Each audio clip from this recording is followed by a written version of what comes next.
Welcome back to the Unlockable podcast. As we approach the end of 2023, it's time to talk about some lasts in video games. What the heck does that mean? Well, in true Unlockable podcast fashion, we're going to talk about topics ranging from video game development history to the actual history of characters in video games and even some history of video game hardware. So, for example, one of our topics is the last game released for a video game console, but another one of our topics is the last game that wrapped up a character's story arc. So if you're into the history of things ending, boy have Hannah and I got a podcast for you.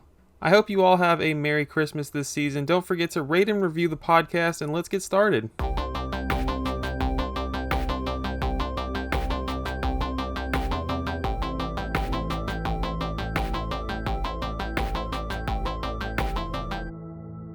Welcome back to the Unlockable podcast. My name's Christian, and I'm joined every month by the one and only Game Girl Advance SP herself. That's me. Hannah, it's the holiday season. Are you getting lots of eggnog in your system? I absolutely hate eggnog. But lots of hot chocolate and gingerbread cookies, if that counts. It doesn't. Are you done with your Christmas shopping? Yes, actually. See, I'm one of those Christmas shoppers who like to shop all year round for people, so that I'm not, like, scrambled at the end. Although, I do enjoy going to the mall on, like, Christmas Eve because people are just going nutso, and it's fun to just grab a coffee, walk around, and watch the shit go down. Are you serious? I'm absolutely serious. That has been me and my friend's tradition for, like, the last 5 years. It's awesome. Would recommend. I feel like it's almost like iconic the way that waiting to the last minute it's become a thing, right? For decades now, and you would think that so many people would have learned by now that maybe December 24th would be, I don't know, not what it has always been. It would just be a few guys who need to go to the mall for something. But that's not how it is. People have not learned or evolved whatsoever. Except for you. Well, yeah, except for me. But people, it works, you know? They go last minute and they still get a gift. So why would they change it if it works? It barely works. You always get something garbage, and it takes 6 hours to walk around, and so you finally get a Visa gift card for your poor niece who didn't want that crap. A candle, some napkins, you know. Some napkins. The usual. Some decorative napkins, you know. Hannah, I am not done Christmas shopping. It's currently the 12th while we're recording. I did a ton on Black Friday and Cyber Monday. So I was happy that I got some savings in and took care of that stuff in advance. But I do need to get on Amazon, get some 1 and 2 day shipping very soon. I need to get some stuff ordered for sure before it's too late. Did you think that Black Friday and Cyber Monday this year had good sales? I found some good stuff. Not on video games. I didn't buy a single video game. Yeah, it was trash. It was all trash. Nothing good. There was a few things that I was like, do I want it? Like Sonic Superstars just came out in October, and I want to play that, but $35 was the sale, and I was like, well, I got other stuff to play right now. I'll wait till it's $20. I don't know. So it's not an urgent purchase. Yeah. Yeah. I didn't think the sales were very good. I didn't buy anything, actually. Yeah. What are we talking about today? So it's the end of the year. We're going to talk about some video game lasts. And I was thinking you could tell the audience what the heck a video game last is. Sure. So you already mentioned the 2 or 3 that we're doing. But since it's December and it's the last month of the year, I thought that we could do, I don't know, what we're referring to as video game last. So that just means, like, the last game that a developer made before, they're bought or they went defunct or blah, blah, blah, blah. Or, like, the last system, I don't know, to use, like, a chunky analog stick or, like, a chunky D-pad or, like, stuff like that. Like, anything, it's a very broad spectrum. Anything that happened to be the last in the era, just the wide span of anything video game related. And I think that I know this was your idea, but I think it was a good idea, and I think that it could become a regular thing for us every December. We'll see how it goes. I think that'd be fun. Because we came up with a lot you came up with a. All right, let's be real here. ChatGPT came up with a lot of video game lasts that we could totally talk about for the next 10 years. So strap in. Yeah, definitely. I mean, we only picked 3 each, and I mean, ChatGPT came up with like 45 in the span of like 30 seconds, I think. Super helpful. But yeah, I'm looking forward to this. Shout out to our AI companion, our third host of the show. Yes, we love him, her, it, whatever it prefers to be called. Just for future, when AI takes over. Love the AI. We love you. Thank you. Who's going first today, Hannah? I think you should, because I think I went first last time. Okay, so our 3 topics, I mentioned 2 of them in the intro before the intro. Our 3 topics today, we're going to talk about.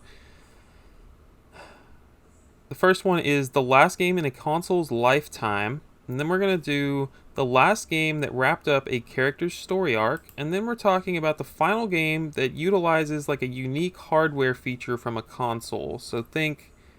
Actually, I don't have any examples that won't give it away, so we'll just wait. But Right. So the first one, the last game in a console's lifetime. So basically, Hannah chose a console, I chose a console. We're going to talk about the game itself and talk about how late in the life it was that it released, and just give a little background, a little history, a little context. Like, oh, the PS1 was out in this year, and yet they were still making games for this console. Isn't that crazy? Typical stuff we usually talk about in these episodes. But yeah, so I'm going first. And I chose the PS1 for whatever reason. I think I know a lot of the games that were like the last for a lot of consoles, and I tried to go with one that I didn't know about. And this one's pretty crazy. Do you have any guesses for the last game that released on the PS1? Maybe a Resident Evil? I don't know when the last Resident Evil came out, so I don't know how good of a guess that is. Dang. But I'll go So ahead I and was say wrong? good guess. Thank you. Well, there's only 1,000 games on the console, so I think it's 1,200 or something. So you Holy had a moly. pretty slim chance. Dang. This is a game, and it's actually a Japanese game. It didn't. Well, let me clarify. The game is Strider on the PlayStation. In arcades, the game came out in 1989. It was developed and published by Capcom. And get this, in 2006, the game released on the PS1. Oh my gosh. Wait. Really? For context, the PS3 released the following month. Yes. Solid. We love that. So it was October 2006 when the game came out in Japan, and November 2006 the PS3 launched in Japan. The only thing I could think is like maybe Capcom was like, okay, well, the PS3 can play PS1 games, so maybe we should continue supporting that platform. I have no idea. Well, only some PS3s can play PS1 games, right? I believe what it is all PS3s can play all PS1 games, but only a select few models of PS3 can play PS2 games. Oh. Okay. Roger. Gosh, that's weird, though. I mean, I guess it makes sense if it's a Japanese game, right? It came out over there first and then took forever to get localized. No, we're talking about a game that released in Japan in 2006. Oh, so it didn't come here at all.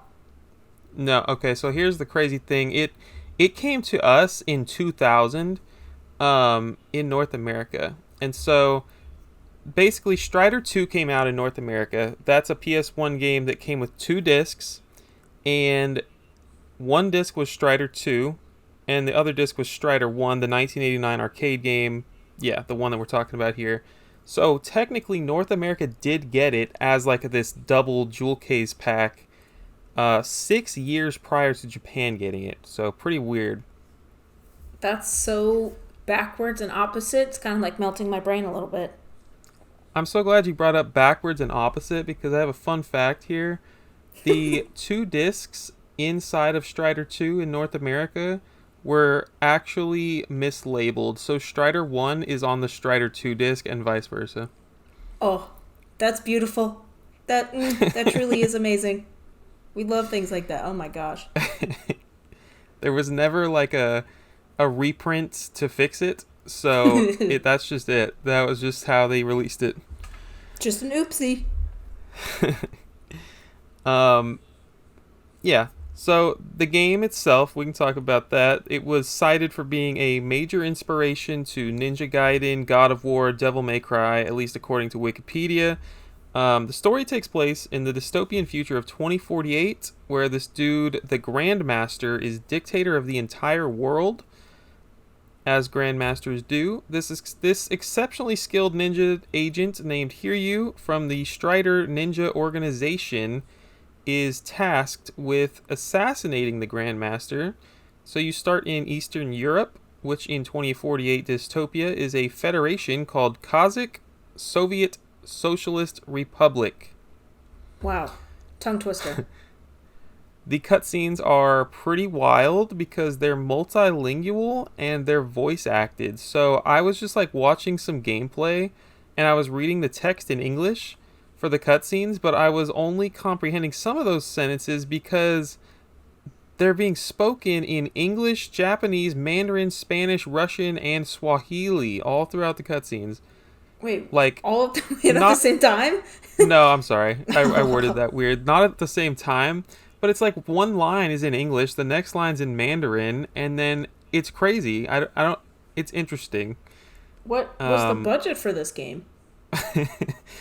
I imagine a lot of people haven't played Strider, including myself, but the game is actually like it was pretty popular in 1989 when it came out. The sequel came out in 99 in arcades and then came to PS1, and it was actually like pretty darn popular.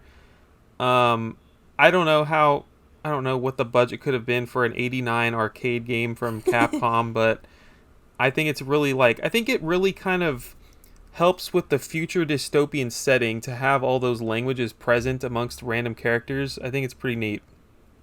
Yeah, I agree. The gameplay itself is a 2D hack and slash where you play as Strider Hiryu and you move through levels killing everyone in your way. Plenty of boss fights. It was super innovative for its time. Became an early hit for Capcom. The game looks freaking awesome graphically. It sounds pretty good. I've always wanted to play it just because I love that genre, that hack and slash, like action platformer, whatever you want to call it. I love that crap. But the only game I've played in the series was on Xbox 360, simply just called Strider, and it was a reboot of the series. It was almost like a Metroidvania, and I liked that one. It was pretty good.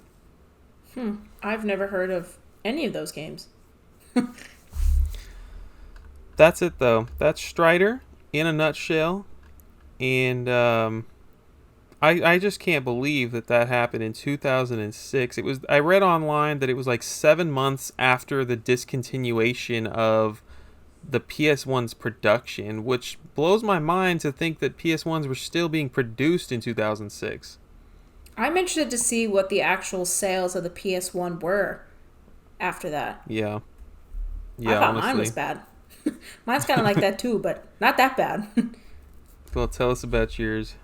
So mine, I picked, like you said, the Nintendo 64 because that's my jam. And the last game for the console was Tony Hawk Pro Skater 3. I feel like you knew this. That one I did know, yeah. So I'm going to be honest, I only knew that the Nintendo 64 had the second one. It kind of blew my mind that it had the first one, and then I just realized when I did this that it also has the third one. But yeah, it was released on various consoles, the PS1, the PS2, the Game Boy Color, GameCube, Xbox, Game Boy Advance, and of course the Nintendo 64. And you're thinking, wow, that's a really large spread. And you'd be correct. So released on the Nintendo 64 on August 20th of 2002. Just for a little bit of context there, the Nintendo 64 was discontinued on April 30th of 2002. The PS2 released on October 26th of 2000. Xbox was released on November 15th, 2001, and the GameCube was released on November 18th, 2001. So all of those consoles were already out. That's pretty nuts. And they still wanted it on the Nintendo 64. I don't know why, but, I think it sold pretty well. Anyway, it was developed by Neversoft. Edge of Reality actually worked on the Nintendo 64 port, and guess where they're based out of? Guess where they're based at? I have no idea. Austin, Texas. Hey, that's cool. Are they still around? No, defunct as of 2018, but they were there. Wow. So, Edge of Reality has 2 development teams. They have one that works on, the licenses and established franchises like Tony Hawk Pro Skater, and then another development team that works on original games. They're known for both porting games and developing their own. They also worked on the other Tony Hawk Pro Skater games, The Sims, Mass Effect, Dragon Age Origins, Transformers, Rise of the Dark Spark, and The Incredible Hulk. So they are very prolific. No longer around, unfortunately, but they had a time and a place. The game was published by Activision under the name Activision 02. Was a launch title for the GameCube, so there we go. The PS2 version of the game was tied for a highest rated PS2 game on Metacritic alongside Grand Theft Auto 3, which has nothing to do with the Nintendo 64. I just thought it was a fun fact. For whatever reason, though, Metacritic doesn't have the Nintendo 64 score. It says to be determined, so we'll be waiting forever for that one. But the PS2 version has a 97, and the GameCube version has a 91. So, very highly rated. It's sold, despite coming out so late, it's still sold 2.1 million copies in the US. Wow. Yep. And if you've never played a Tony Hawk Pro Skater game before, it's pretty simple. You ride around on a skateboard on whatever given level that you're in, score points by landing tricks, collecting things like secret tapes, the letters ScHlAuChi to spell skate, money, etc., whatever it is in the game, before time runs out. Very fun, very addicting. It seems very simple, but there's so many different cool tricks that you can do and cool combos. I think that makes it so addicting. You only get a certain amount of time to get the high score that you can, so it's also part of that replayability. I love the games. They're very addicting. Heck yeah. What'd you say? I love the score aspect of it, even if I have a 2-minute timer, I can get lost just of not even doing the objectives and just trying to get a freaking killer combo. It's such a fun freaking concept of a game. I agree. And then of course you have your special meter or whatever it's called. I can't remember if it's called special in this one or not, but if you fall, then it goes back to 0. And the higher it is, the higher points you score, the faster you go, blah, blah, blah. All those kinds of things that kind of, I don't know, make it super, super addicting. Oh, can I get a higher score this time? Or, can I unlock all the money in this round? Or the secret tape, or blah, blah, blah. Whatever it may be. So, there are several differences between the first one, the second one, and this one. So, this game allows for much longer combos compared to the earlier games in the series. Introduced a move called the Revert, I think it's called. Referred to as, which is a move that enabled vert combos to be tied together with a manual. And if you're like, what the heck does that mean? Don't worry, I broke it down for you. So vert combos is basically when you go on a quarter pipe, do some kind of cool trick or whatever at the top after launching yourself off or doing a grab or whatever it's called. And then as soon as you land, immediately going into a manual, which is essentially just the skateboard version of a wheelie. You're kind of bouncing on those back 2 wheels and you're lifting up your front 2 wheels. And then you can go on to do a kickflip or grind on a rail, etc. So really it just kind of expands your combo so that you can get higher and higher points, which I thought was cool. That concept is used later on in Tony Hawk's Underground and the gajillion of other Tony Hawk games there are out there. I'm not going to name them all. It's the first game in the series to have online capabilities, but for the PS2 version, not the Nintendo 64, of course. Just thought I'd throw that in there. Players could connect directly to other players online, even prior to the launch of the network adapter by using a USB Ethernet adapter on the PS2. Obviously not anymore because the servers are down, but that would have been super cool to be able to skate around with people. The other game in the series had advertisements for skateboarding brands, of course, because it's a skateboarding game, but this one also has non-skating brands on their big old billboards for Jeep, Nokia, and Taco Bell. Interesting. Fun little thing there. Nintendo 64 and PS1 versions of the game use the same engine as the second game, while the PS version uses a more upgraded engine called the... No, just kidding. The other one, the old one's called the Apocalypse engine. That's what they used. And because of that, the game doesn't feature the big drop mechanic, which I didn't realize was a thing, which is a feature that appeared in the second one. I don't remember this ever showing up. Maybe it was never ballsy enough, but basically this just happens when you like do a trick off of a tall building or fall a great distance. You'll see like a big drop little icon on your screen, and you have like a couple seconds to decide if you're gonna like bail off of it or like try to do some kind of trick off of it. And if you hit a certain combo of buttons or whatever, it gives you like a super high combo score or something. I had no idea that was a thing, but apparently it's also in the second. No, I've never heard of that. Had no idea that was a thing. The only reason why the Nintendo 64 and PS1 versions still have that mechanic is because it's using the old engine from 2. So they kept it in for those ones, and then for the PS2 version and the PC port, they didn't have that mechanic anymore. I don't know why they took it out. It's the first game in the series to introduce pedestrians located throughout the level. You can freaking run those people over if you want. That's exciting. First game in the series that also allowed the player to create female characters instead of just the standard male character. Also, this was cool, didn't know this. So different versions of the game actually have different unlockable characters. So example, for the PC, Doom Guy is unlockable. And for the Nintendo 64, got freaking Officer Dick, which if you don't know who that is, that's just like the officer in all of the Tony Hawk Pro Skater games. He's just like a character there. And freaking Wolverine. In which version? The Nintendo 64 one. Oh my gosh, that's insane.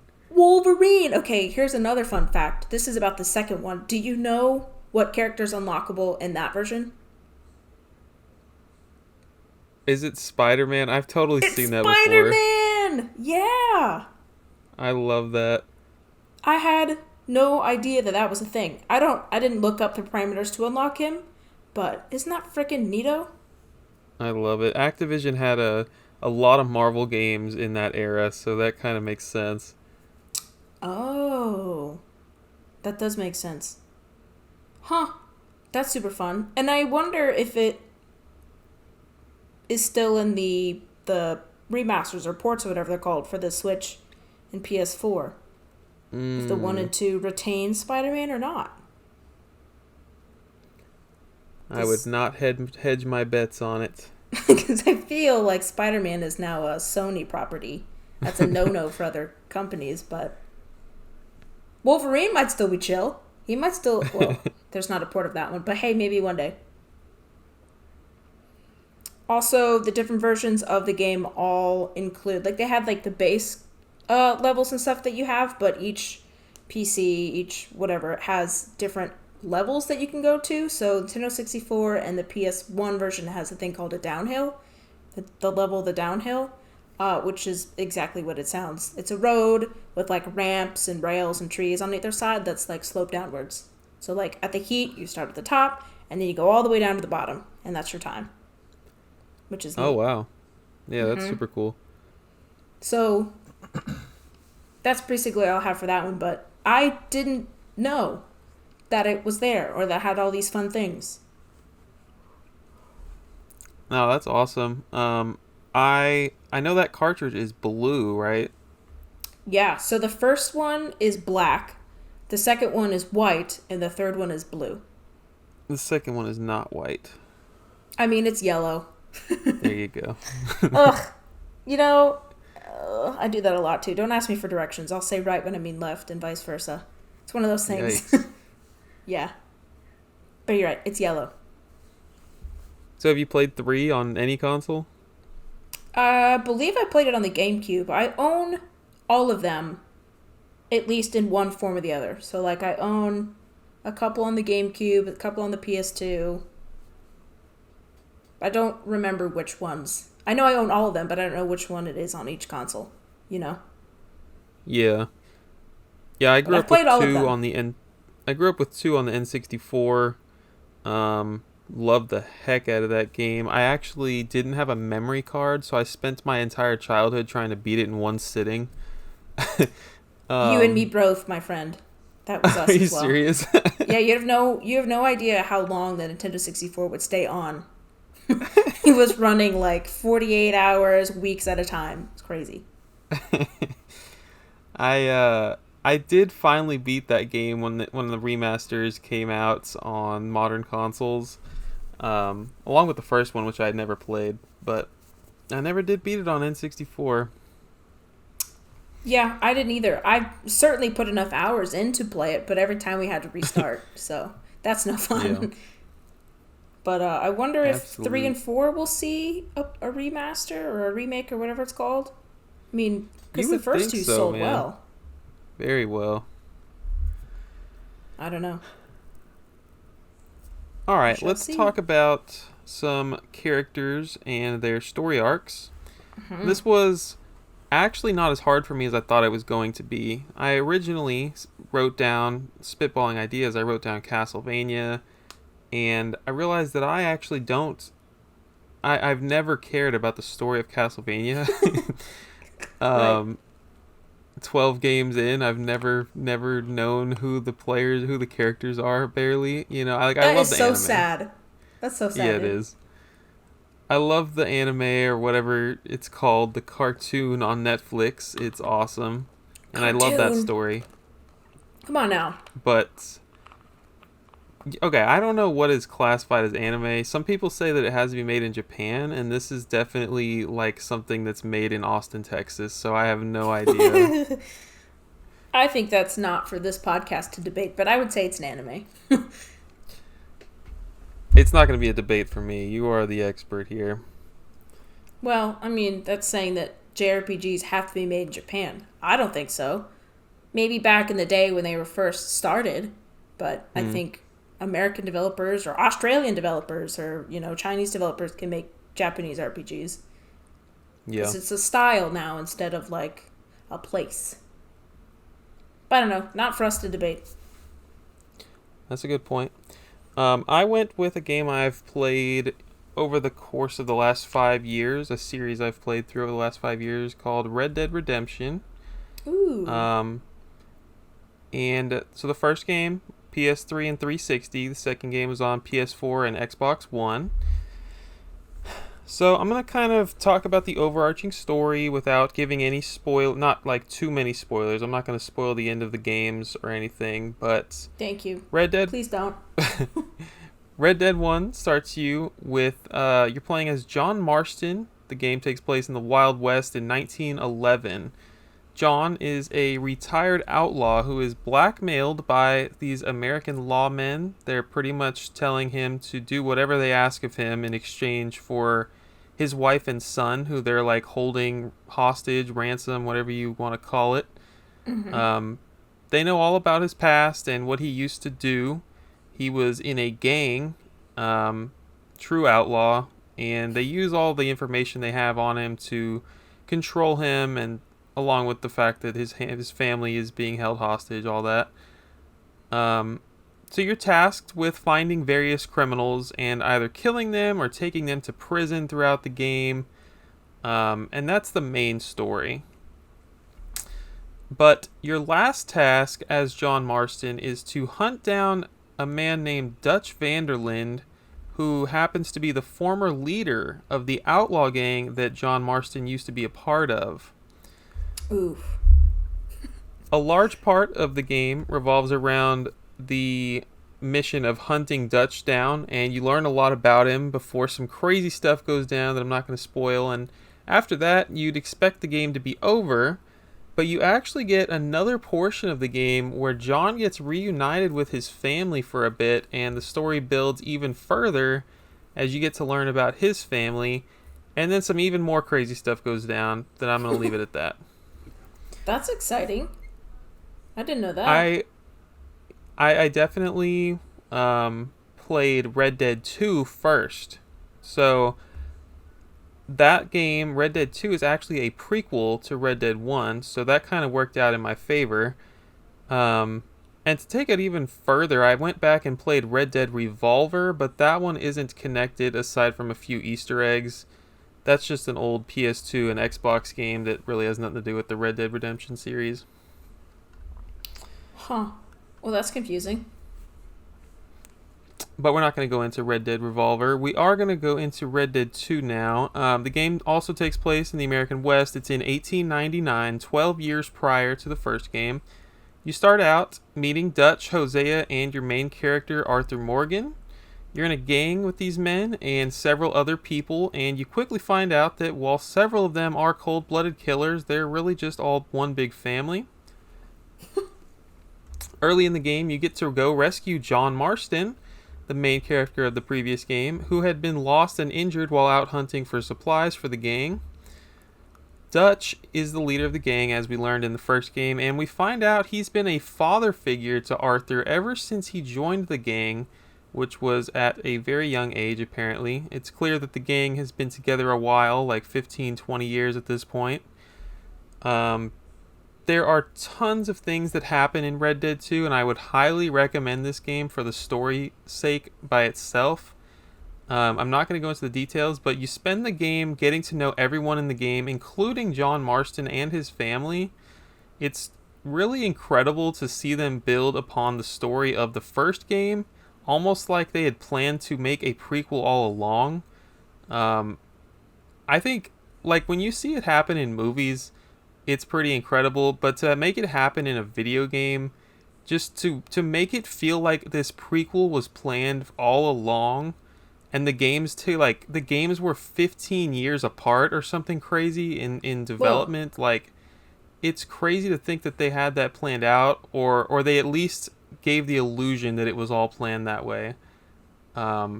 Really just an awesome story. After insane events... Go ahead. Oh, go ahead. Never mind. After the insane events that ensue in Red Dead 2, you actually get an epilogue that takes place in 1907, which is between the events of both games, and you get to play as John Marston, and you even see more about him and his family and just how much of his family really meant to him. And that's kind of like my loose overview of the story without spoiling stuff. Like, these games are art, honestly, and I'm sure they'll make a TV series about them someday, but I would highly recommend them for the story alone, for sure. They're gonna make a TV series and freaking Pedro Pascal is gonna be the main guy. You watch. That's funny. So, having played them, would you recommend playing the prequel first? Or the first one first? I like the way that I experienced it, and that's probably how I would recommend it to people. I think you play 2 first and then 1. Gotcha. Wow. I've always known that they've been a pillar up there as far as storytelling in Western games, but I have never had the chance to play them. But I think the first one's coming to the Switch, or it's already out on the Switch? I don't remember. I think we talked about it, but I can't remember. Yeah, I don't remember if we talked about it. There was some debate and people were going back and forth about how they felt about it because it's just like a straight port and they're charging full price or whatever. That's a whole nother conversation, but totally worth the money. I think I might have to play that. That sounds good. If you can't play the second one first, then don't sweat it. Yeah, I think it's only the first one, and Red Dead Revolver, I think, if I remember correctly, is on the Switch now. I don't know if the second one has made it yet. I'm not going to fact check you, but I don't think Revolver is being brought to the Switch. Oh, it's not? Okay, never mind. Take it back. Delete it. And you don't like FPSs? This game is third person, so that's perfect. Oh, I love that. Yes! First person sucks, dude. I hate it. It's awful. Third person is where it's at. I think I would enjoy it. I mean, especially if the story is super compelling. You know. Right. I can get through any gameplay if there's a good story. That's right. Just a little history I wrote down. Red Dead Revolver is a these games were spiritual successors to Red Dead Revolver. They didn't really have any connection to it. That game was mostly level based. It was still developed by Rockstar and published by them, but it was way back in 2004. None of the same characters are present. They don't share much more than the name and like some gameplay elements and obviously the setting. Um, that game I think was first person shooter. I don't know. But anyways, reception to the ending or like reception to the story in general, it's tough to find like how people felt on the epilogue of Red Dead 2 because there's nothing really to complain about. There's nothing really to dislike about it. It really just adds a few hours of context to the original Red Dead, so I can't imagine anyone complaining about it. It's easier to find people arguing on Reddit about the ending of Red Dead 2, which I'm not going to get into. But yeah, that's it. I hope you guys, if you haven't played it, will check it out. This was like my first exposure to, I guess, Rockstar games because I've never been a Grand Theft Auto guy. I didn't play Bully. I didn't play a lot of the big Rockstar games, and I had no idea. Like you said, you've always known it was a pillar in storytelling. I really didn't know what I was getting myself into. But you're absolutely right. It's incredible. That's just always what people have told me. I've obviously never played it, but right. Yeah, I think if that price drops from not full price and there's a physical out there somewhere, I would definitely pick it up. Because I don't think I own it on the PS3. My brother might have. I don't know. But yeah, it sounds good. You hooking up your PS3 to play that anyway? There's so many games I need to play. Like, I need to play The Last of Us on the freaking PS3. I bought it while I was up there in Texas with you. A whole $15. I haven't played it yet. I don't have any of my shelves up in my room right now. I'm doing a renovation, painting the walls, blah, blah, blah. I think I talked about that, but I don't have any consoles plugged in right now, and it's driving me insane. Yeah. I'm a PC gamer over here playing RuneScape to get my fix. Okay. What do you have for us? My pick is just going to surprise you because I've never talked about this series and or this game at all. Obviously, the first ones that came to mind when I was thinking of wrapping up a story arc is obviously Xenoblade Chronicles, right? The trilogy 1, 2, 3. We just got 3 this year. Last year? Oh my god. Last year. Yeah, we just got 3 last year. And it was super incredible. The developers have already said, they're wrapping up the game. There's going to be obviously more of the Xenoblade Chronicles series, but it might not be in this trilogy. I don't want to give any spoilers away, but they're all connected, blah, blah, blah. That was my first choice. Then my second choice was going to be Breath of the Wild, Tears of the Kingdom, but we've talked about that again to death. So my other choice was The Legend of Heroes, Trails of Cold Steel. Have you ever heard of that? Ooh. I have Trials heard of Cold Steel. Man, gosh, spelling. Trails of Cold Steel. So I'll talk about the fourth one real quick, and then we'll kind of talk about the history, because you need the kind of context to figure this out. So, released first on the PS4 in Japan on September 27th of 2018, then came to the US on PS4 2 years later on October 27th of 2020. Released on the Switch in Japan on March 18th of 2021, and worldwide on April 9th of 2021. It's also coming to the PS5 in February of 2024, so you can look forward to that. Developed by Nihon Falcom, which is the same people that do the Ys game, so of course, going to be something that I like. Published by NIS America in the US. Reviewed well, got lots of 8s out of 10s, 81s, 82s, 83s out of 100, all that good stuff. And like I said, to understand why I picked this game, I have to explain the series a little bit. So it's another one of them Japanese developed games that this timeline just goes total haywire, and this series is named something in Japan, and then it comes to the US and it's named something completely different, and then they get all the names messed up and the numbering and blah, blah, blah, blah, blah. So I'm just going to do a very, very brief history and try not to go into too much of the specifics, because I swear to God we could do a 2-hour podcast on just this. So this is the bare minimum that everyone has to know. So the series began in 1984. Can you believe that? When Nihon Falcom released Dragon Slayer, one of the first action RPGs ever. Debated one of the first action RPGs ever. Right. So I can't remember what console it released on. Not a console. It was a PC. It was the NCS or N some whatever it is. Doesn't matter. Never released outside of Japan. The games in this series are specifically Dragon Slayer: The Legend of Heroes and Dragon Slayer: The Legend of Heroes 2.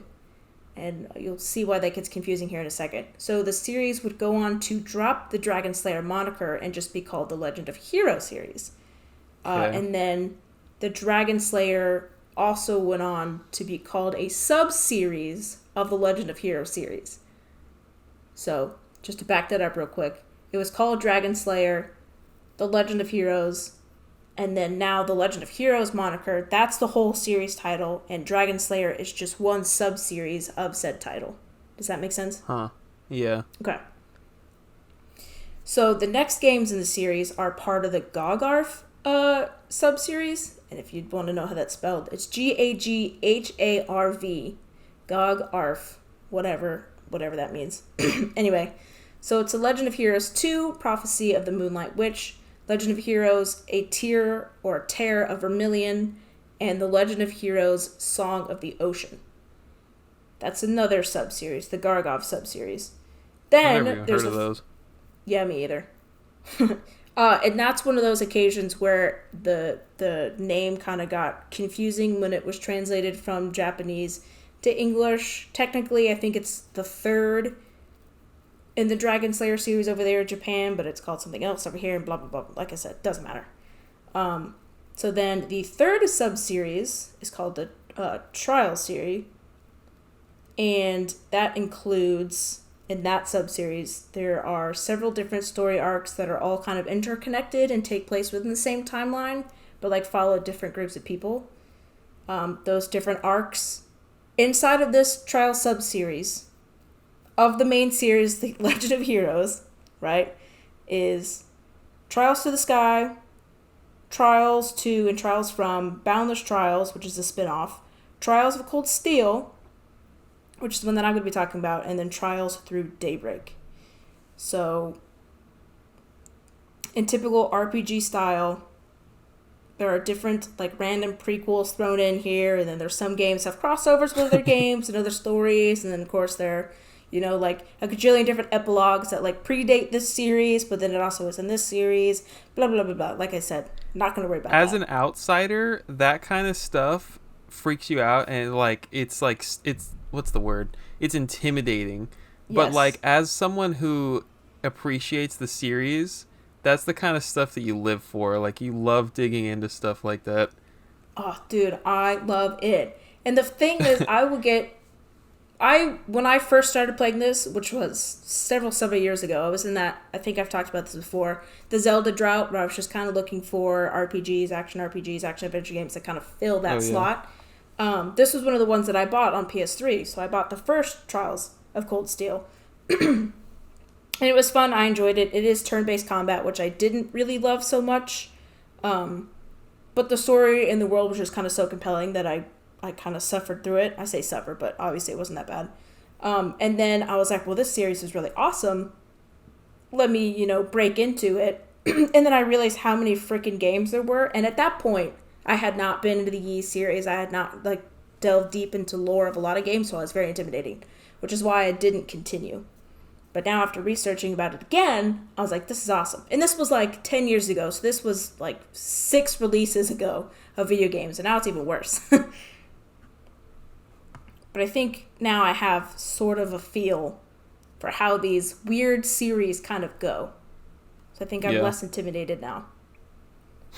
So, like I said, all of the arcs from the Trials sub-series kind of connect. So it doesn't connect to the other sub-series. So the Trials series has nothing to do with the frickin' Dragon Slayer series or the whatever it is, Gogarf series. That's important. So all the ones the Trials series takes place in a continent called Zemuria. So just keep that in mind. So I'm going to explain now a little bit of the story of Trails of Cold Steel. I'm not going to give anything away because, like I said, they're all connected and it's all very intricate. No spoilers here because I also don't want to spoil it for myself. So the first 4, I guess technically, there's 4 in this kind of story arc contains its own story following a character called Reen Schwarzer. Schwarzerzers. Right. It can be played without any knowledge of any of the other games, any of the other series, any of the other arcs, sub-series, any of that kind of stuff. So Nice. I've heard that this is a very good place to start if Yeah. you're wanting to break into it. So like I said, there are 4 games in this arc, the 4th of which offers a conclusion to the main character's story arc, as well as kind of like the whole arc in general, and I'll explain that in a little bit. Like I said, it's a JRPG, turn-based combat. You explore the 3D world, which can be towns, dungeons, whatever it is. Build bonds with people, upgrade your armor, solve puzzles to unlock different areas and items, level up. All of the good stuff you think of when you think of a JRPG. So, in terms of story, it's pretty political, so if you're not into that kind of thing, you might not like it. You start the game in the politically charged continent of Zemuria, which I said. They all kind of take place in this continent. This specific arc takes place in the powerful empire of Erebonia. So I guess, I don't know, just a real world example of kind of where this is going to be. So we're in the United States, right? So this game might take place in the US. And then among our same continent, another one might be Canada, another arc might be from Canada, and then another one might be from Mexico, but we're all contained in like the same continent. Does that make sense? Yeah. Okay. So the story specifically follows a group of students at Thor's military academy called Class 7 as they kind of navigate these complex social, political, and military themes. A civil war has started in the kingdom between the noble faction and the reformist forces, and Class 7 is kind of caught up in the middle of it, if you will, because they're kind of the military force. Eventually the arc expands past the border of Erebonia and starts to connect with other kingdoms from the other arcs. So just not a real world example, but a fictional example, I guess, that people can relate to is analogy between Infinity War and Endgame. So in Trails of Cold Steel 3 and 4 are compared to Infinity War and Endgame respectively, as many of the characters from 3 and 4 kind of intermingle, and it's like one giant story. So the cool thing is that all of these story arcs in the Trails sub-series is kind of heading towards this conflict, very much so like the Marvel's Avengers and all the other series are kind of merging into this one giant conflict, which in that case would be Thanos, right? All of the cool. series, all of the things are going to this one penultimate point. So just an example, something truly awful has happened in the 3rd game, just like Infinity War, the heroes are down on their asses. Half of them are gone, right? And they're at their wits' end, but then there's a turning point, and they're joined by all the other heroes from all the other arcs, all the other series, like an Endgame, and then they end up winning. So, without giving too much away, that's what it is. Nice. And then, so what makes this game different from other RPGs and why it's worth playing, I think, the intricate world building. So just like in the real world, each region has its own like subculture, its own people, its own belief system. And each game kind of feels a little bit different in its tones and themes. It's not all just like war and death and destruction and all that. It's got like a light, airy tones. The worlds feel alive. So unlike NPCs of other games, the NPCs in this game all have their own unique stories. And they can experience their own stories even without the intervention of the player. So they're just off doing their whole thing as you kind of progress through the game. And each time you talk to them, they'll have like different things to say instead of just like, hey, you should press the A button when you're over here, or use this thing to target this. It's like, oh my God, old man Jenkins over there is selling bootleg booze and they're trying to catch him, blah, blah, blah, blah, blah. Something like that. So they all go through their own story. So it's worthwhile to talk to all the NPCs as you go along. And the whole series is incredibly story-driven, like I said. Expect many plot twists and deep lore around every single corner of the game. Get excited to explore, all of the characters' backstories, all of the main characters, also like the eclectic cast of people that you travel around with and, fight baddies with and explore dungeons with. They all have their own story arcs and deep lore, which I think is really exciting as someone who loves story, just to, look into every single thing about every single person. Be really, really nosy. So I think that's really cool. Sounds like a big So, game the way you described it. so like most RPGs, some of these range from 60 to 100 hours. I've heard of people putting in like 200 hours into some of these games just because there's so many things that you can experience. But I mean, it's very typical for an RPG. They're very long. Expect a very lengthy game for all of them. I think they're all that way. And just a little bit of perspective as far as like what consoles it's been on. I think a criticism of this series, and I think they're getting better with it, is that it's spread out among so many different consoles. Very much like the Wii series is. Like that one is really not accessible unless you want to pay hundreds of dollars to get it on this one console. It's been on consoles like the MSX, PS1, PS3, PS4, and then soon to be PS5, PSP, PS Vita, soon to be Switch for some of these, the Sega Saturn, Super Famicom, Mega Drive, TurboGrafx, etc. They're also on like some old computer mumbo jumbo I know nothing about. They're only released in Japan and all that kind of stuff. And very few of them have been like remade or ported or remastered. But I think they're getting better at it as the series has kind of picked up pace and more people are buying them and the sales are really good. So I think it'll be better in the future. I'm hoping. Because right now, there's still some of them exclusive to like the PS3, PS1, PSP, especially PS Vita, all that kind of stuff. Oh, it's one of those series with a... Yeah, Ease is the perfect analogy for sure. And they're published by the same people, so of course it's that way, but... I don't know. I wish that they would come more to more modern consoles. But like I said, they're getting better, I think. It's just slow. Which ones have you played? I've only played the first one. Okay. And the only reason why I haven't played the other ones is because they are very expensive. Figures? Yeah. So I think maybe I'll wait for them to hopefully all be ported to like the Switch in like one package. Like one collection, like I'm really hoping the Yi series does. But I definitely would go back and play the first one because I have not played it in probably 10 years. But it was a special experience for sure. That's awesome.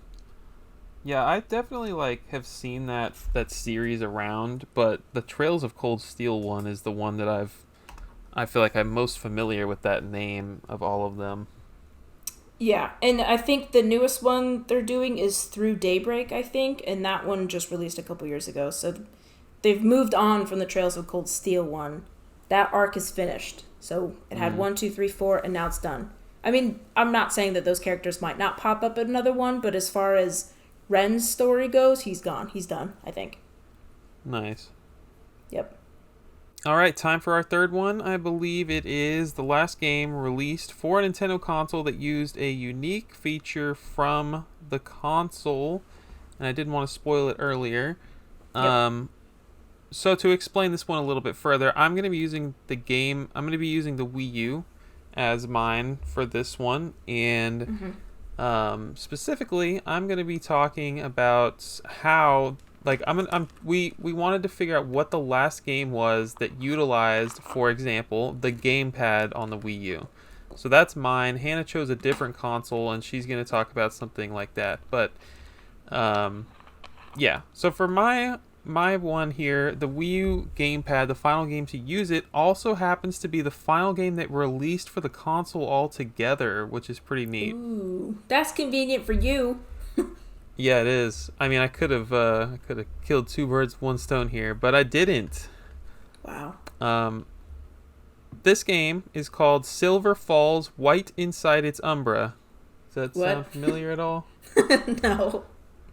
This game released in the year 2023, February 16th. A Wii U game. What? When? It was a Wii U eShop exclusive, only released in North America on February 16th. Goodness gracious, that's like, what, a month before the shop closed? A month, absolutely. So, this is actually going to knock your socks off, Hannah. I think you're going to like this story. It's pretty cool. The game was created by this guy, Jarrell Dulé, who was working on an entire universe of games under the name Silver Falls. He was literally working on 7 different video games for the Wii U and 3DS at the same time. And then, while he was working on these, Nintendo announced the final day to submit games to the eShop would be March 31st of 2022. And I know that timeline doesn't make sense with the game's release date, but I will explain that later. The announcement could have been like yeah, I think I'll throw in the towel on 6 of these and maybe just focus on one, or maybe I'll just throw in the towel on all 7, because at the time of this announcement, he had like a month to get all the 7 games out. But this guy said, "Screw it, challenge accepted. I'm gonna finish all 7 games by the deadline." Wow, a true So, hero. a little bit of background. IGN, I guess, like interviewed this guy, and there's this really great article written by a Rebecca Valentine. So he always wanted to be a game developer. As a kid, he made his first game in high school and sold it to his classmates for $2 so he could buy extra chocolate milk at lunch. Lovely.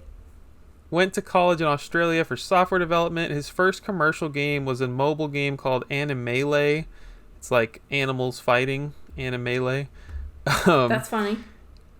He made a few other mobile games, didn't like the idea of running ads to make money, and didn't want to be pushed into the whole business model of paying to make the game fun, so he jumped over to Nintendo platforms like a true Chad and started developing them in 2018. He had a Wii U dev kit and was actually working on a horror game even before Animelee. So he went back to working on that horror game. This time he decided to pick it up for the 3DS, despite the fact that the Switch was already out. And the game released in 2021, the first of his Silver Falls universe, and it was called Silver Falls 3 Down Stars. And you know what? It just clicked with me that's the... I forget what word in English that is, but 3 Down Stars is 3DS. That's genius. That's freaking brilliant. That is brilliant. And I was gonna wait till later, but the game that I'm talking about is called White Inside Its Umbra, which is WIIU. Oh my goodness! Wow, this guy's so fun. Yeah, he developed the whole game on his own under the publisher title Sungrand Studios. So because the deadline to release 7 games was so tight, he literally had 4 weeks. He pretty much had to reach out to Nintendo and ask if he could submit 7 games that weren't fully complete, just ones that were functional. And then if they approved that, he would update them later on without making them, ultimately making them the fully complete versions. And apparently Nintendo didn't even hesitate, and they just said yes. Oh, that's awesome. We love Nintendo sometimes. This whole story just doesn't sound like Nintendo. It sounds like some really nice freaking people. It's really awesome. So now he had 4 weeks to get these 7 games finished all by himself, get them to Nintendo, in a playable state so that he could update them later. He apparently submitted his final game just minutes before the deadline, which this is not a homework assignment in college. This is freaking insane.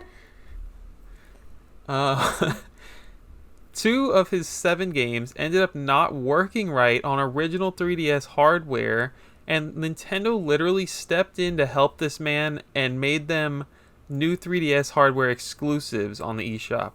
Absolutely Whoa. Insane. Dang, who is this? Nintendo? Really? So that's a lot about him and his 7 games, but to get back to his final Wii U release, the White Inside Its Umbra, it was actually delayed even further when it was rejected for being too scary. So, with all of that, he finally got the game released on February of this year.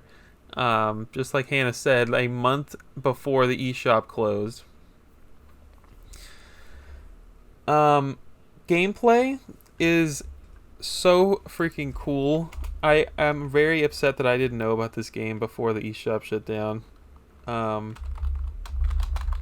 I had to type something so I didn't forget to talk about it in a minute. So gameplay. It's first person. It's a horror game. In one hand, the player explores a dark open world in the mountains using the Wii remote as a flashlight. You literally move the character with the Ooh, D-pad and point your Wii remote at the screen to move your flashlight. How that's genius. fun. And this is the insane part. In your left hand, not a nunchuck, in the left hand you are holding the Wii U gamepad that you use as your tech pad, kind of like a cell phone, and it has a digital camera on it, okay? So Dude. when you hear something rustling around in the bushes, you turn with the Wii remote to see it. But maybe you can't see it because some creatures are only visible on the tech pad's camera. So you use your left hand to start searching that area until you find like this freaking demon or whatever that's going to scare the living heck out of you. Dude, this is how the gamepad should have been used for the entire 5-year lifespan of this console. What a genius. That's awesome. Now, why did he decide to do 7 at the same time? Did he just have like 7 different really good ideas? And he's like, yeah, I'm going to make this work.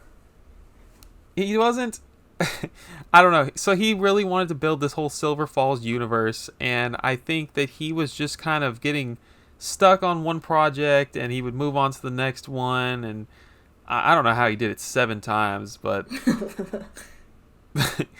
it's crazy. And I didn't find anything online. I don't know. I didn't look super hard, but apparently this game made sure to utilize the Wii remote, obviously uses the gamepad, and apparently it also utilized the Wii Fit board if you wanted to plug it in. So this dude went all out. He's a single developer developing this game, and he was like, you know what, we're going to use all the freaking stuff that the Wii U is capable of. The All Wii the U must be on peripherals. fire playing this game. Oh my god, that's awesome.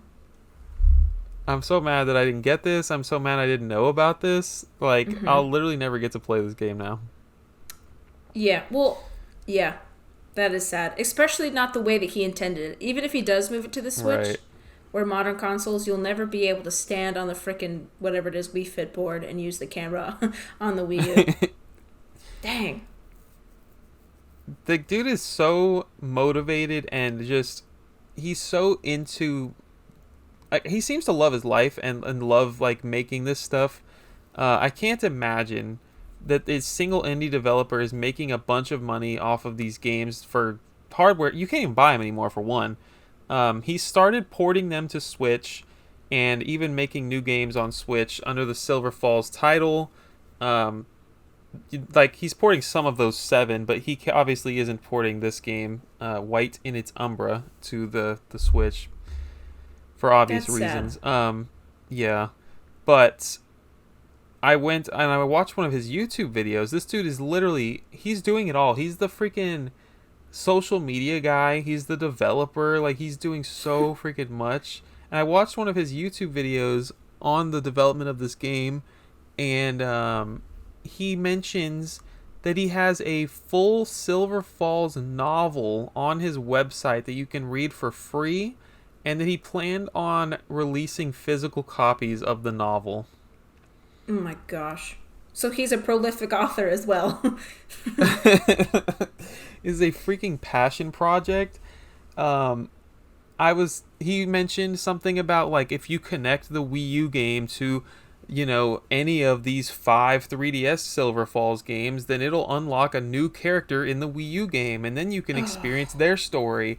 Dude, how many people got to experience 7 Silver Falls games in the final, 6 months of being able to purchase these games? Oh, dang. That is... Man, I want to know... I want to see gameplay of it. Did anyone do it? And record it? Yeah. Where is this? Honestly. God bless this dude. I hope that everything works out for him. I can tell how much that he just freaking wants this to work, and he seems so motivated despite, I don't know. He's making indie games for a console that's dead. He's porting them to Switch on a very tough like flooded eShop. You know, there's stuff coming out every day. It's Every got to be the second. hardest thing in the world.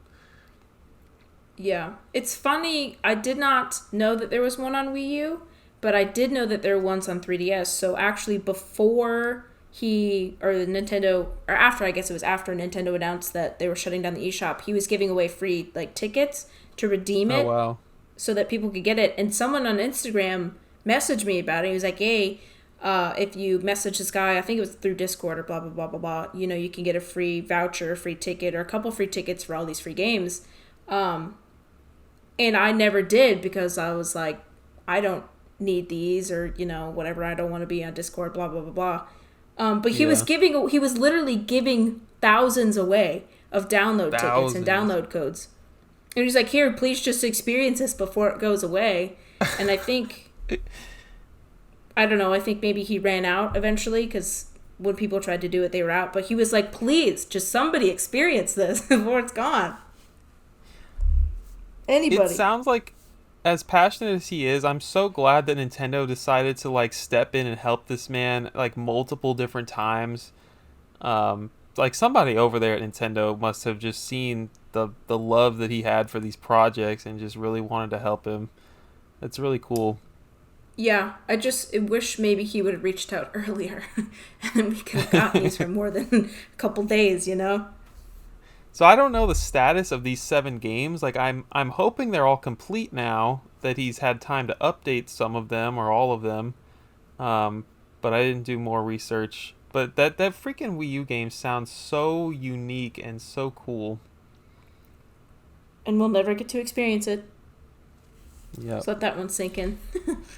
Even watching a YouTube video like would not be the same, you know, because of the 2 screens and everything. I don't know. How would you even capture that? Especially if you're standing on the Wii Fit board. How would you show that? Oh, that just makes me sad. So yeah, that's why I was a little late to getting to recording the podcast tonight. I was diving deep into this guy's life. Totally worth it. Definitely worth it. Cool. Well, what you... console did you choose? So, okay. I am going to stretch the heck out of this last moniker that we're putting on this. So I chose the DSi specifically for its camera function because I thought that that was super interesting and that's something that Nintendo really hadn't done up until this point. But then I tried to look up, you know, because of course there's DSiWare games and there's only a couple actual DSi games, but of course all the DS games can play on this one, blah, blah, blah, blah, blah. So I'll explain that in a little bit. But I'm going to stretch the last thing. So what is the DSi known for? It is known for A, its camera, right? B, its upgraded CPU, right? Things run a little better, a little faster, all that kind of stuff. Didn't know that. And 3, the fact that it has an online store. So we're going to go through all of these as lasts because I could not find the last game to use the camera specifically. A comprehensive list doesn't exist. I was able to find partial lists and things that only released overseas, not over here, and blah, blah, blah, blah. So we're going to go through just a couple of these. So for the first feature, DSi camera. Talk a little bit about the console itself because I think it's a little bit important as a build-up. So it released on November 1st, 2008. That was the base model. Then the XL model released almost a year later in 2009, November 21st in Japan.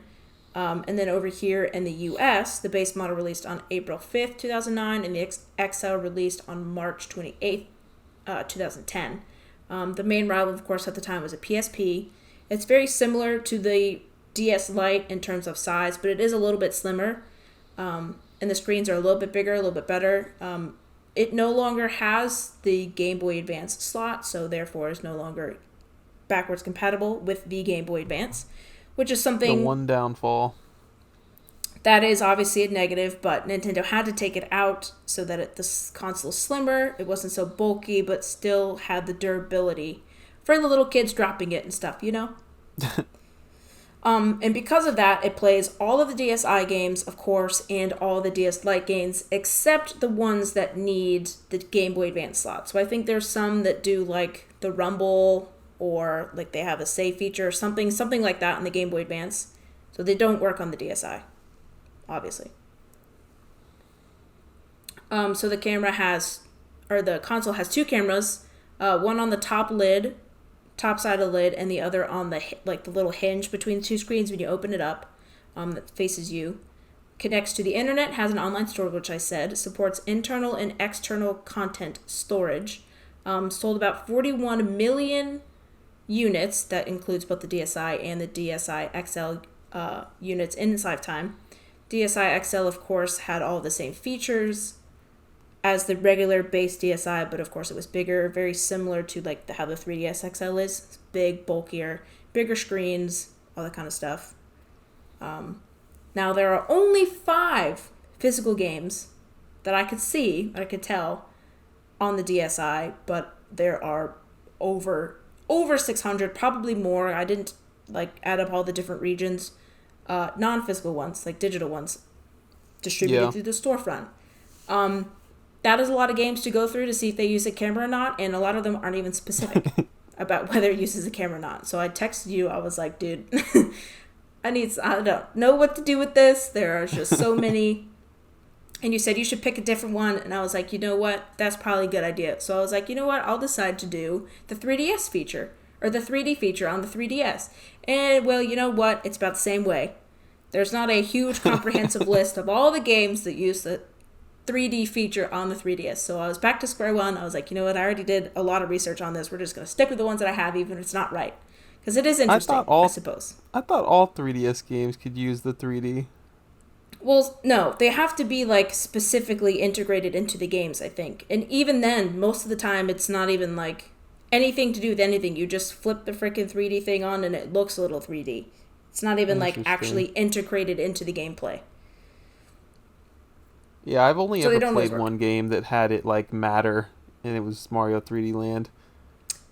Yep, that's pretty much the only example. And I think Link's Awakening, not Link's Awakening, A Link Between Worlds is probably another one where it's you don't have to have it, but it's kind of cool if you do. And even then, most of them, like I said, aren't even mandatory. It's all just, if you want to or not. Anyway, so I was like, you know what, I'm going to stick it out. I'm going to go back to the DSi camera. We're going to do this. So there are 2 types of games that use the camera, right? There are the games developed specifically for the DSi, like its CPU, its camera, blah, blah, blah. And then there are things called DSi enhanced games, which I didn't know was a thing. I'll explain that in a bit. So DSi and DSiWare games didn't have to use the camera function, though. Sometimes developers just wanted to use the DSi for its upgraded CPU compared to the other DS models. Through the digital storefront, of course. So they couldn't be played on the Lite, but because of the upgraded CPU, things run better, faster than they were on the DSi. So in other words, not all DSi games use the camera feature. There are also games developed for the DSi that use the camera feature, and some that don't. Some are only made for the DSi for its upgraded hardware, which I just said. Games that are DSi enhanced, which are just normal DS games, like DS Lite, DS regular games, that can be upgraded to run faster when played on the DSi system. And then, of course, of those games, some use the camera and some don't at all. So that wasn't confusing enough. So some use it, and again, sometimes the camera is mandatory use, and sometimes it's completely optional. Just depends on the game and the developer. So that's that. So the first game I arrived on is Pokemon Black and White versions 2. Which use the camera. I'm pretty sure this is one of the last ones, if not the last physical releases to use the camera. But like I said, do not quote me on that. If you don't know about Pokemon Black and White, I'll talk about it very briefly. The direct sequel to the first Black and White takes place 2 years after the events of the first one. The terrain of the game also changes a little, so there's new areas accessible on the Unova region. I think that's what it's called. Never played them, so I don't know. So that means new areas to explore, new versions of Pokemons to encounter, and new people to meet. Yay! It is the final games in Gen 5, released in North America on October 7th of 2012. Features 2 new forms of Kyurem. I think that's how you say it. The weird dragon guy with a really long neck. Oh, yeah. Which are the versions that you see on the covers. It's there's like a red fiery version and then like an icy version, I think. I think that's what they are. Maybe it's blue fire, I don't know. Don't care. So as far as Pokemon games go, it reviewed well. It's a Pokemon game, lots of 8s, lots of 9s out of 10, blah, blah, blah, blah, blah. They said it was very much akin to how Pokemon Yellow, Crystal, Emerald, or Platinum is. It's kind of just like the same game, but a little bit different. So I don't know why they had to do 2, but Pokemon and Game Freak be Pokemon and Game Freak, and that's just how it is. Money. Money. So this specific game is classified as a DSi enhanced game, meaning that you can still play it on the DS and the DSi without any issues. Nothing's really that much different. But the features in the game run a little bit faster. The menus are a little bit faster. Animations are a little bit faster, more efficient. And you actually use the camera in this one, which I'll explain. So if you play it on the DSi, both games can utilize the camera when using the X transceiver, which if you don't know what that is, it's very similar to how like the Pokegear and the Pokenav work. It's basically just like your in-game calling function with like in-game characters and all that kind of stuff. Using the ScHlAuChi wireless feature, which is basically just your menu down there on the bottom screen, like the touch screen when you're like navigating the world and stuff. You can connect with 3 other players, like real-life players, as long as you're very close, and I think using the same Wi-Fi network. And so you can basically just like chat with them. It's basically like a four split screen, like FaceTime, which I think is really cool. And they can actually see your face. You can draw on them. You can put little stickers on their faces. You can hear them and you can see them. So that's very cool. Wow. And if you play that on the regular DS, it's just voice. You can't actually see them because there's obviously no camera on the DS Lite. But if you have even it, that is pretty cool. Right? But you have to be obviously very, very close for it to get that signal. The only downside, of course, is the camera is not super great, right? You know, it's 10 years ago, 15 years ago almost now. 0.5 the quality's megapixels. Not super great. Yeah, exactly. It looks better because it's smaller versus like one person on big screen versus 4 on a one screen. So I guess it looks a little bit better, but you also like freeze and like the sound will cut in and out. But, you know, I'm sure it's a good time drawing mustaches on people's faces, you know, whatever it is. And then also, I know I just called it an X transceiver because that's what a lot of people call it, but apparently the X stands for cross. So it's really supposed to be cross transceiver. So, take that with what you will. There are also 2 minigames within the Pokemon games that use the camera. They both involve catching balloons or like collecting them or popping them or whatever. The first one is called Balloon Catch. The second one is called Balloon Kaboom. And the player can take a picture of their photo and then their face shows up on the balloons and you have to pop them and blah, blah, blah, blah, versus like the default images of the characters. So very small little thing that's added, but still fun nonetheless. Then the last thing, which I don't even know why it's a thing or why it's included or why people should care, because I don't think it really matters. But anyway, you can also connect to WIPA and WIPA 2, if you know anything about like networks and stuff, WPA and WPA2, which are protected wireless networks. Like, I don't know why that was on the wiki thing, but I don't know, it's there. The only interesting thing about that, though, is because these 2 games, along with the first Pokemon Black and White games and Pokemon Conquest, are now region locked, but only in Japan. So I don't know why this is a thing, but because of this connection, it is region locked. The European and Western games are not region locked and can be played on any system from any region. But for whatever reason, they're region locking the Japanese ones. If you play it on the DSi, no idea. That's very interesting. But instead of it being like blocked on the system itself, it's actually blocked in the software. So it's not the game software, it's the system software. I think that's what I just said, but reverse. Anyway, it plays fine on the regular DS, so I don't know. Don't play it. If you're in Japan, don't play it on the DSi. I don't know, it's such a weird thing. Let's see. The only other thing is the ScHlAuChi, which I said is that menu down there on the bottom touchscreen. It's kind of like your item bag and blah, blah, blah, blah. Shows the system, like the DSi's power bar in 3 bars instead of 2 bars, like in the regular game. I don't know. Just added. That's just the thing that was added. So that is Pokemon Black and White versions 2. So now the other one that I found that uses the camera in a very unique way and is a DSiWare game, did not get a physical, is called Spirit Hunters Inc. Light and Spirit Hunters Inc. Shadow. So the 2 different versions of the game, 2 different like kinds of stories and endings and characters, or not characters, more like spirits that you can encounter. But this one only released in Australia.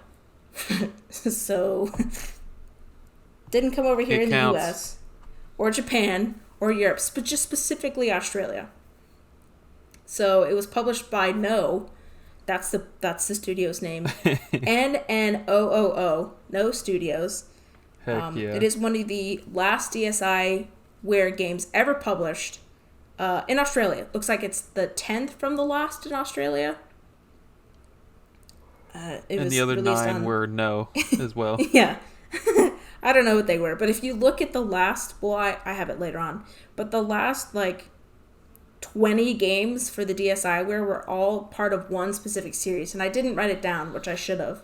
But it's crazy. If you look, it's all, like, a shooter game or, like, a railgun shooter or something like that.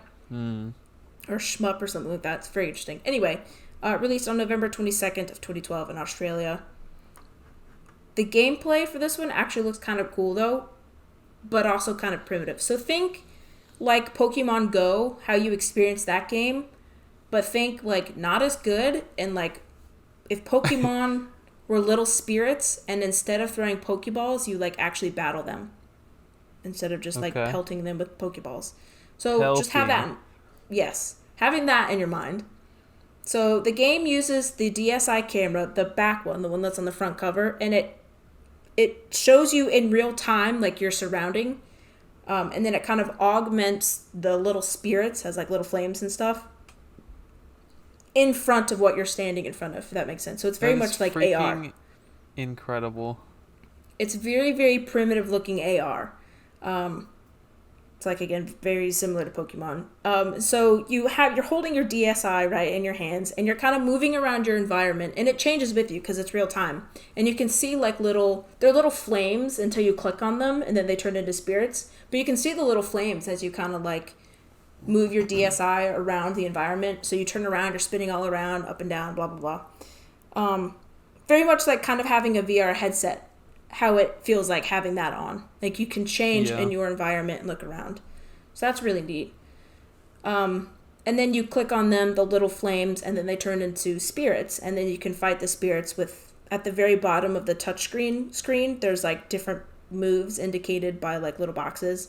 And like kind of like RPGs, you click one, it's got the cooldown time, and then you build up your special, blah, blah, blah, stuff like that.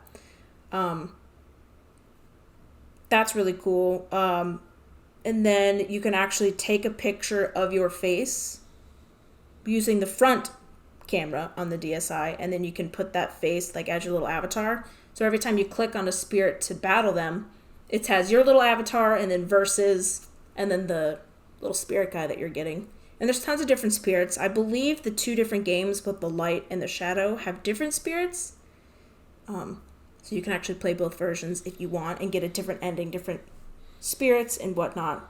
And then the cool thing is, once you capture these spirits and you're friends with people, you can have them, like you can send that challenge, that spirit, to your friend to battle them as well. So dude, that's really cool. I would have ate this up, man. I would have loved this. Yeah, that's what I was thinking. It seems like something that a younger kid would really, really enjoy. Which we would have been 10 years ago. Yeah. But very, very fun. And then, let's see, what's another thing you can do? You can also, there's like a bestiary or like an appendium of all the spirits you capture. They're all different kinds. They all have different names. And then after you beat them, you gain experience, which means you hit harder, like very much like other RPG stuff. You level up. You can challenge friends. There's badges and unlockables that you can get. Like you get a spirit of this level, then you get this badge, blah, blah, blah. Very much like Pokemon, right? And yeah, it seems like it was really I don't know, I watched a video of the guy talking about it, like one of the developers or somebody on the team. Of course, he was Australian. He was like super passionate about it. He was like, look at this. Look what you can do here. Look at this. And look at that. It seemed like the people were really passionate about it. But it didn't really review very well.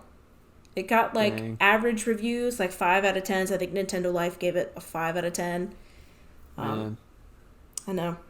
But it seemed like a very fun precursor and like one of the only games I've ever heard of using a DSi camera like that. And actually like fun.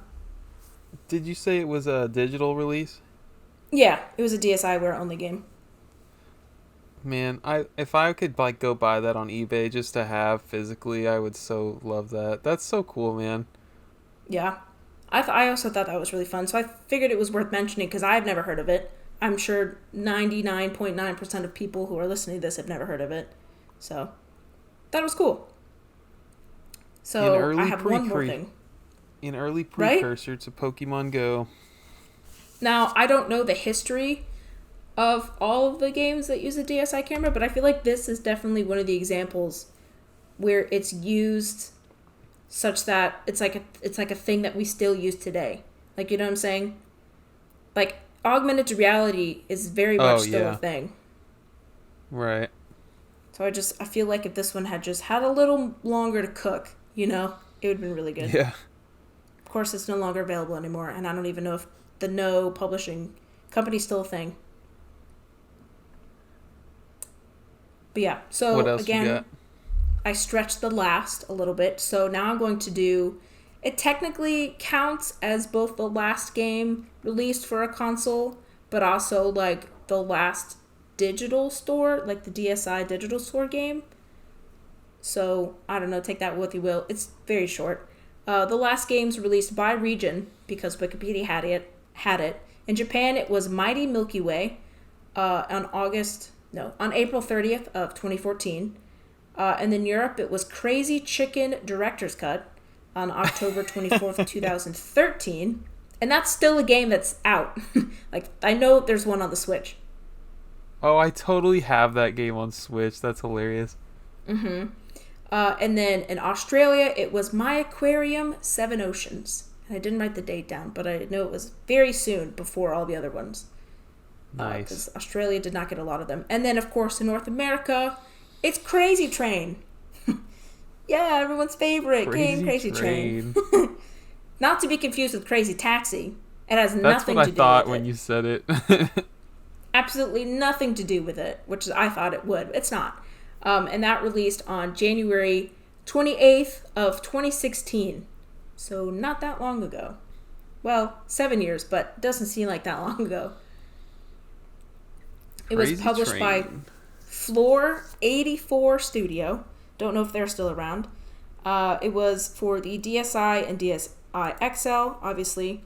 And just to put that in perspective, just a little bit, the DSi and DSi XL were quietly discontinued on September 30th of 2014. So this came out 2 years after that.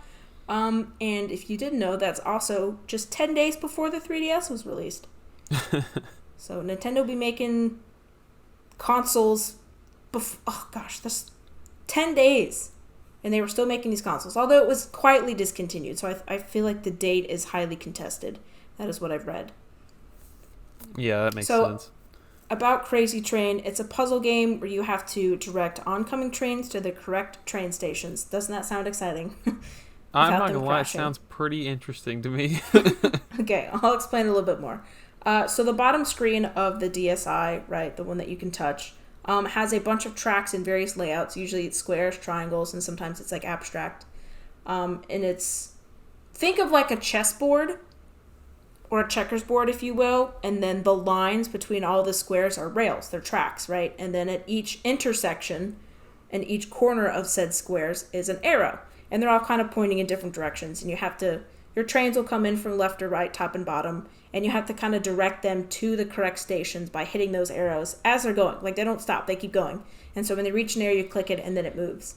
Again, the area that you're clicking can be very abstract. It can be like circles and loops and all these other kinds of things. And the objective is to not crash your trains. Don't crash your trains. But it's pretty much, that's about as simple as it is. It's pretty pretty mind-numbing, as one of the reviewers says. Like I said, it's a pretty mediocre game, 5 out of 10s. Nintendo Life said it was fun for a bit, but then got repetitive. And it cost 200 points, which, if you're wondering what that is, it's $2. $2. $2. Sounds like it's worth $2 of fun.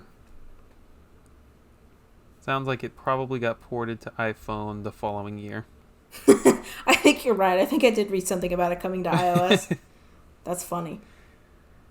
I think that a lot of DSiWare games made it to mobile phones in the coming years, and I think a lot of them were purchasable on 3DS, because I remember the 3DS eShop had a DSiWare section, which was pretty cool.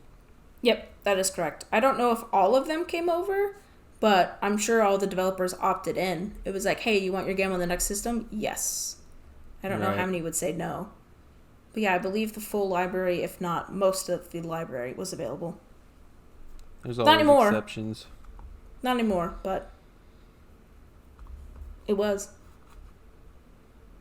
Anything else? Nope, that's all I got. I really stretched that last one a little bit. You made it interesting. Thank you. I really had no idea, like, this is a basic fact, but I had no idea that the DSi had, like, a stronger CPU. I'm never going to touch my DS Lite again. I don't think you'd really notice unless you put them side by side, of course, because I don't think it's that much more powerful. I didn't write the specs down because I don't really care. I'm not going to read you all these numbers and letters and all that junk, but I know that it is stronger. It would be fun to, I'm sure there's videos out there. It would be cool to see videos of them side by side and seeing how big of a difference it is, if any. Probably not very noticeable. Yeah, but it would be. It's like when Wii U games came to Switch, you could see how much better they are. Right. I do have a DSi XL. I've always really enjoyed the larger screen, but I didn't have it as a kid, right? I only got it after I started being a collector. I don't think... Well, I've seen it, of course, at, like, game stores, but I don't think I've ever seen a DSi XL, like, in the wild, besides, like, obviously game stores. Yeah. I didn't even think that they sold very well, but I guess they did. Yeah, 41 million after, like, that's pretty crazy. That's like the OLED probably has sold a large amount, despite the Switch being out for several years before that came out. It's a similar scenario. Nintendo's they just sell freaking handhelds like hotcakes, man. Even if they're like just marginally better. Hotcakes. All right, cool. We did it. I think that was fun. I enjoyed. You taught me a lot, and I learned a lot doing research. That was fun. Yeah, man, that was a lot of fun. I learned a lot more than I thought. Well, that's not true. I always learn a lot, but definitely found some new games that I didn't know about, and now I'm sad I'm never gonna get to play. Do you want to do some listener responses? You want to tell me what the Instagram people said? Yes, I can. Let me pull it up here. Let's see. The question. So, yeah, what was the question? Oh, you got it pulled up? I was just going to fill the dead air if you needed me to. Yeah, go ahead. Fill it. What game's ending had the most satisfying conclusion to its story, in your opinion, and why? So, this must have been a harder question to answer, because I did not get as many responses, but I got 4 here. So, Mora Bros, shout out to you. Oh, speaking of, so I would like to issue a heartfelt apology for all of the Story of Seasons and or Harvest Moon fans out there. I was remiss in saying that all Story of Seasons games are remakes, because alas, the naming convention confused me, and I thought the first Story of Seasons game on the 3DS was just a remake of the Super Nintendo game that we all played, because it's the same name. Anyway, I am in fact wrong on that. I don't think that all Story of Seasons games are remakes. But again, they should really be more specific and more clear and concise on their naming conventions. There we go. And Mora Bros is the one that told me that. Thank you very much. Shout out to Mora Bros for the support and for the correction. You guys should definitely never be afraid to correct us. We love that crap. Yeah, definitely. Especially I felt like such an idiot. But you know what? He was like, there was a lot to cover. And I said, thank you very much. He gave me a pass, so we're good. I can sleep easy at night now. Anyway, so Mora Bros says, Legend of Zelda: A Link to the Past. Most every NPC is addressed, concluding their individual story. Love that. Love the world building. Nice. Love that every character story has a nice conclusion. That's awesome. Then What was it? I Cloud9 missed the Nintendo. name of the game. Oh, go ahead. What was the It was game Link to you the said? I Past. missed it. Oh, heck yeah. That's a good one. I always think of Zelda games when I think endings of things, just because they're so epic. Also, Xenoblade Chronicles, because I can't help it. Anyway, Cloud9 Nintendo says The World Ends With You, which is a good one. I have not played that, despite owning Neo, I think, which is the prequel. I was just reading, maybe like a few weeks ago, a top 100 or like top something RPGs of all time, and that was on there. That game must be pretty solid. Well, it was solid enough to get a prequel or a second game in the series. I think that's And what I'm pretty it sure is. it got ported to Switch. Yep, I think they're both on Switch. He also said Neku, which I guess is the main character, probably, goes through a full character arc and evolves as a person. Love that. As someone who likes Awesome. story. Then we have Kari ni Miki, says Mother 3. I would not know. I have not played Mother 3. Have you? I've only played Earthbound of the three, but I didn't know they were connected, so that's interesting. Now we know. And then their last one here is WJ Danilo. And he says, I think this year topped the list with Tears of the Kingdom, best finale ever. I agree. That would have been my choice had I answered this question. Tears of the Kingdom, of course, in most recent memory, was great. Sequel to Breath of the Wild, Absolutely. and I think it ended all of the character stories perfectly. Would not have wanted anything more. Chef's kiss. Yes. Mwah. Yep, that's all of them. I have 2 Discord responses. These are way longer. People don't have to limit their answers on Discord. So if you ever see Hannah's Instagram story and you're like, man, I'd love to answer that with like 10,000 character limit, head on over to the Discord. Wow, shameless plug. Very nice. Cosmic says, that's a difficult question for me. Most recently, Tears of the Kingdom and Breath of the Wild stick out as satisfying conclusions that resolve the main story and leave room for expansion, whether in the form of a sequel, a manga, or your own headcanons of where things could go and how Hyrule will change. Yes, definitely agree.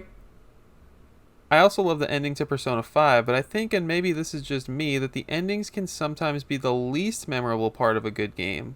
Like if it's a bad ending to a good game, it'll haunt you in bold letters. That game was so good until XYZ happened, but in a good game, especially the longer ones, the least amount of time is spent in the ending cutscenes, the conclusions of the stories. It's the middle of the game you remember the most.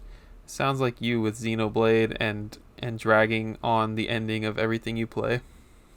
Yeah, you know how I was playing Harvestella? Right. I still haven't finished it yet because I don't want the story to end. Despite being right there at the boss, where it's like it's like, yeah, you really want to go past this point? There's no returning, and I'm just like, no, I don't want to do it yet. One day. She goes on to say, and boy would I love to talk about the epilogues for Baldur's Gate 3. Fans were unsatisfied, and Larian listened and added more content in patch 5. You get an epilogue based off of your morality throughout the game, what ending you achieved, what characters survived, and who you romanced, which is so impressive. Unfortunately, I haven't beaten the game since the epilogues were added in, so give me another few days of playing and I'll probably have some strong opinions. All right. I did see. Everyone was raving about Baldur's Gate 3, and I, honest to God, have never heard of that series until the third one came out. I mean, I'm pretty sure it's been a long time since the second game came out, if I remember correctly. Probably has. Daily Beating said, since the main game I'm looking forward to next year is Final Fantasy VII Rebirth, FF7 Crisis Core comes to mind. The ending of that game has a lot of emotional weight, and I really liked how the gameplay at the end of the game feels well integrated into the ending. It's not just a boss fight into a cutscene, then credits. In addition to being a good ending to its own game, it's also an important moment impacting several other Final Fantasy VII games. I'm not going to touch Final Fantasy with a freaking 10.5-foot pole because I'm just so confused. It's one of those series where it's like you either know it or you don't. And looking from the outside in is very intimidating. I think you're 100% correct. I think those answers were both super solid. Thank you, Cosmic and Daily Beating, and everyone who answered on Instagram. You guys are awesome. Definitely. We have covered listeners' responses. Let's get into some news. I guess I can start. Game of the Year, if you haven't heard, from the Game Awards was Baldur's Gate 3. And I know Cosmic from Discord is super happy about that. Yeah. On a sad note, Spider-Man 2 was nominated for 7 awards and won none of them. Oh. Wah, wah. Square Enix announced Visions of Freaking Mana. Can we get a let's go in the chat right now? That is incredible. I mean, I've only seen the cinematic trailer, but boy, am I pumped. It looks really good. Except for the fact that it's not coming to Switch, which people have speculated that it's going to come to the Switch too, maybe like a launch title. Ooh. Maybe. They just can't say it yet.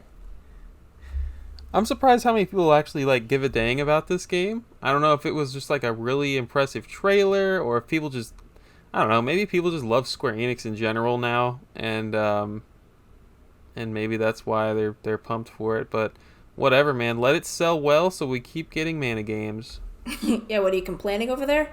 The other thing that was announced during the Game Awards that was like super exciting for me personally was Sega. They had this trailer where they showed very short clips compiled into like this one commercial of Streets of Rage, Jet Set Radio, Golden Axe, Shinobi, Crazy Taxi. They're all going to be getting new games in like, I don't know if it was 2024 or just like soon, but I love almost all of those series that I just listed. I am really excited to see. They can't all be bad, right? Like Sega can't mess them all up, and maybe maybe they'll all be great games. I'm really excited. They also put "and more," so who knows what the heck else they're gonna be bringing for us. But good job, Sega. I'm here for it. So now I was writing the news and I wrote the same thing down, except for whatever article that I was reading said that it was remakes for those games, not new games. Oh man, that's gonna make me sad. So I don't know if maybe I read it wrong or maybe they reported wrong, but I hope it's new ones. I was about to ask you that how disappointing is that we're just getting more remakes versus new games. I'll look it up while you share your news. So on the topic of the Game Awards, the only ones that I give a shit about is Tears of the Kingdom won Best Action Adventure. As soon as they announced that it had won Best Action Adventure game, I knew it wasn't going to win Game of the Year because they kind of like to spread those out a little. The Last of Us won Best Adaptation, which I freaking loved and I personally voted for over the Mario movie. Not because I didn't love the Mario movie, it's just because The Last of Us was just so gosh darn good. The other one was Super Mario Wonder won Best Family Game, of course. And then Pikmin 4 won Best Sim/Strategy Game. I don't know if I saw that. Good job, Pikmin. And it won over Fire Emblem Engage and then Advance Wars Reboot Camp. So Pikmin fans be eating good, man. That's crazy. And then the other thing that I thought was interesting, which I know it's definitely not coming to the Switch, but it was cool nonetheless, even though I kind of despised Monster Hunter Rise. Monster Hunter Wilds was announced and kind of previewed, and it kind of looks like an open world like Monster Hunter game, and it just looked absolutely gorgeous, so that one looked cool. Why did I think that was a mobile game? Oh no, that's a mobile game? I don't know. I'll look that up too. But yeah, fact check me on that one. I just thought it looked cool. There is a Monster Hunter like Pokemon Go game called Monster Hunter Rise. No, not Rise. Now. That's the Monster one we Hunter played. Now. Yeah. Oh, Monster okay. Hunter Now. Freaking Monster Hunter. That's another series. There's so many games. The only other news I have is E3 is officially dead after more than 2 decades. We kind of knew it last year and the year before that and the year before that when they kept delaying it and canceling it, but now it is officially dead, gone, over. Bye-bye. Yeah, I did see that today. I honestly always kind of dreamed of attending that with you one day, so that kind of sucks. I know. Me too, but maybe another big convention will take over. Yeah. Ugh, I know. I'm sad. But we kind of knew it was happening. It was like a very slow death. Yeah. Other thing is Nintendo Switch Online has new releases. Harvest Moon 64, 1080 Snowboarding, and Jet Force Gemini are all coming. I believe they're out now. Will probably definitely be out by the time you listen to this. They're quickly running out of decent games for that console. Yes. I would say that is probably true. Well, I guess now it's time to move on to GameCube, right? So they don't have to keep remastering them and feeding us to them for $60. People are going to lose their mind if they don't get some GBA soon. Oh, wait, we already have GBA. People are going to lose their mind if they don't get some Pokemon soon. Some handheld Pokemon games. Oh, yeah. Definitely. Looking forward to some freaking Crystal and some Emerald. Yeah, dude. Yeah. Last thing I have is Donkey Kong Country Expansion is coming to Super Mario World at Nintendo Studios. No. Wow. Super Nintendo World. Damn. At Universal Studios Japan in spring 2024. Heck yeah. So that hopefully means that it'll come eventually, maybe in the next 10 years, to Orlando, which is the Florida location of Universal Studios. Hopefully. Maybe one day. I know it's being built because you can see the area where it is. Fingers crossed. Yes. But that's all I got for the news. All right, so to recap, the Sega announces those games look new from what I can tell, from what I'm reading on an article. And Monster Hunter Wilds is a console game coming in 2025. Okay, good. I was right with at least one of those. Yes. All right. Solid stuff. All right. Good stuff. Hannah, you've been buying anything? Yeah. Okay, so I talked to you about this before, but I just got a new office chair. It's like one of them not fancy. It's a really cheap gamer chair, but anyway, I got it from Staples. And when I got this chair, they sent me a $10 off coupon for a purchase of $50 or more. And I was like, you know what Staples sells? Oh my gosh, really? They sell video games. Did you know that? That's awesome. Anyhoodle, so I was in there just looking at what game I could buy for $10 off, and I saw Ring Fit Adventure, which I don't own. I've always wanted to own. Seems pretty cool. And then I saw that it was clearanced for $36. And I was like, wow. Oh my gosh. If I can get $14 more dollars worth of junk, then I'll get $10 off this game. So it ended up being only $26. No, I got some Clorox wipes and some little felt pads for my desk so they don't scratch the floor. So things I needed. That's awesome. I really liked Ring Fit Adventure. It's a serious workout. I'm excited for it. I've always just didn't want to have to pay, I think, what was it, $70 or $80? I can't believe you can just walk into a Staples. I thought you were going to tell me that like they sold them online, very few quantities, but the fact that you can just walk in and buy video games is blowing my mind. I didn't know that either until I was in there. And then I saw that one and I was like, yep, that's going to be, it's it. It's made just for me. And there's only one left. The box is a little beat up, but it was never opened. So. That's pretty awesome. It's got that god-awful freaking security tag on it, though. It's like one of them really big, bulky ones that they placed on there and you can't get it off. That's the only downside. But for $26, I can ignore that. I don't know what that is selling for at like on eBay or whatever, but that seems really cheap.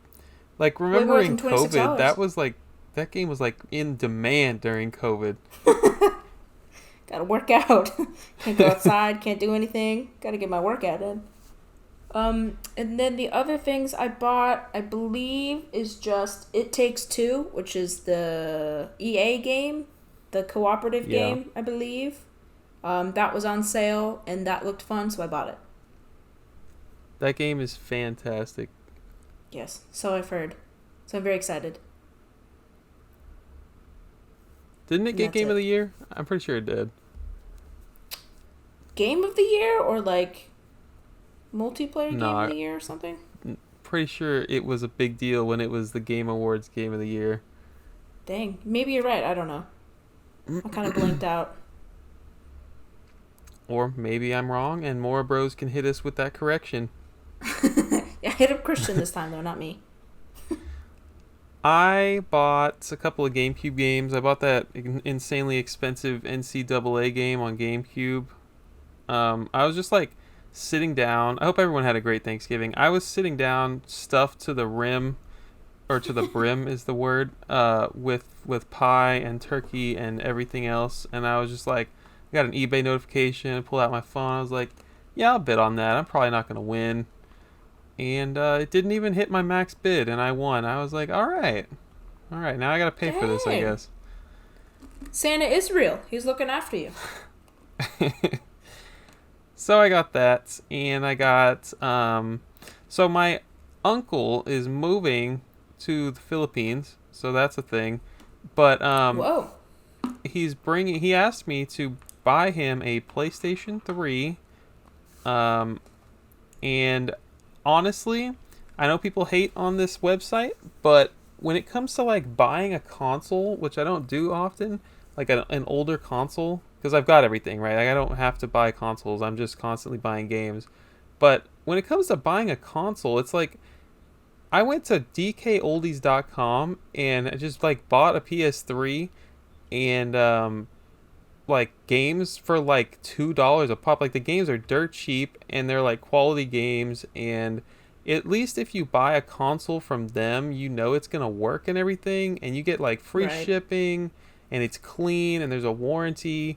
Like buying a console, honestly, would definitely recommend like DK Oldies, despite their overpriced games and stuff. Um, but anyways, the reason I'm bringing that up is because when I bought that for him, it's they gave me so many rewards points that I got like a $25 off coupon or something. Mm-hmm. Um, and so I bought another GameCube game that I needed called Lotus Challenge, which is just a race car game, vroom vroom. Wow.